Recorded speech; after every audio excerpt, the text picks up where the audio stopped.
ওই যে Kim Jong উনকে দেখেন, চিনেন? কিম জং উনকে চিনেন? কোথাকার প্রেসিডেন্ট।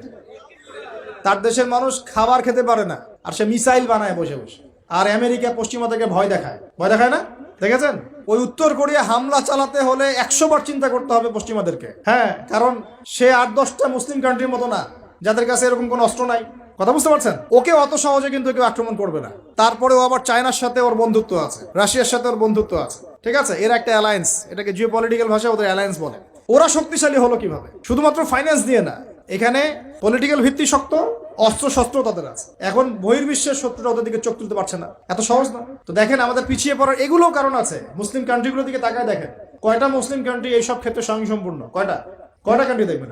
হ্যাঁ, বিশ্বকাপ আয়োজন করে বেড়াচ্ছে, বিশ্বকাপ ফুটবল আয়োজন করে বেড়াচ্ছে, পাশে ইয়েমেন সিরিয়ার মানুষ খেয়ে না খেয়ে মরে যায়, দেখার সুযোগ নেই।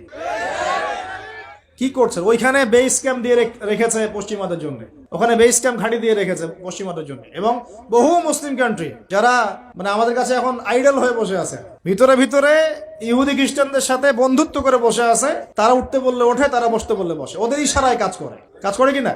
জিও পলিটিক্যাল ভিত্তি দুর্বল, ইকোনমিক ভিত্তি দুর্বল, ফাইন্যান্স দুর্বল, আর আমরা আধ্যাত্মিকত্ব তো দুর্বলই। তো সব মিলিয়ে এই যে 100 বছরে আমরা পিছিয়ে পড়লাম, এখানে 100টা কারণ খুঁজে বের করা যাবে। এত কারণ বলার সময় এখন প্রসঙ্গে আসেন। এভাবেই কি চলতে থাকবে, না উত্তরণের কোনো পথ আছে?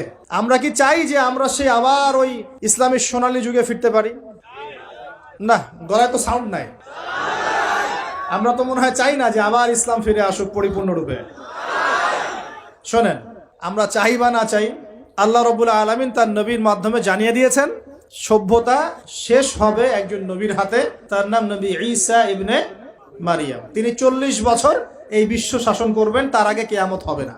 এই যে আলামতুস সাআ নিয়ে অনেক কথা আমি বলেছি, এটাও শুনে রাখেন, কিয়ামত হবে না ইনশাআল্লাহ ততদিন পর্যন্ত যতদিন পর্যন্ত নবী ঈসা ইবনে মারিয়াম আবার না আসছেন এবং 40 বছর বিশ্ব শাসন না করছেন। তিনি কোনো দেশ শাসন করবেন না, পুরো বিশ্ব শাসন করবেন।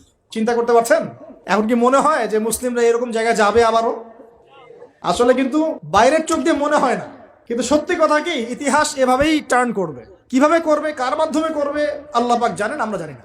আমরা যদি না পারি, আল্লাহ আমাদেরকে সরিয়ে দিবেন, সরিয়ে দিয়ে নতুন প্রজন্ম নিয়ে আসবেন। ওরা যদি না পারে, আল্লাহ ওদেরকেও সরিয়ে দিবেন, নতুন জেনারেশন নিয়ে আসবেন। তারাও যদি না পারে, আল্লাহ পাক কি বলছেন শোনেন। আল্লাহ পাক বলছেন সূরা মুহাম্মাদের মধ্যে, ওয়া ইন তাতাওয়াল্লাউ ইয়াস্তাবদিল কওমান গায়রাকুম সুম্মা লা ইয়াকুনু আমসালাকুম। তোমরা মুসলমানরা যদি না পারো, আমি ইহুদি, খ্রিস্টান, হিন্দু, বৌদ্ধ তাদেরকে, কুফফারদেরকে হেদায়েত দিয়ে ইসলামে নিয়ে আসবো, তারা আমার হয়ে লড়বে ইনশাআল্লাহ।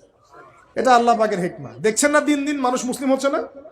দিন দিন বহু মানুষ মুসলমান হচ্ছে, কিন্তু দেখছেন এটা কিন্তু রেভলিউশন হচ্ছে, ইসলামের দিকে মানুষ আসছে। যত আক্রমণ হচ্ছে ইসলামের দিকে, তত বেশি মানুষ ইসলাম কবুল করছে, আলহামদুলিল্লাহ।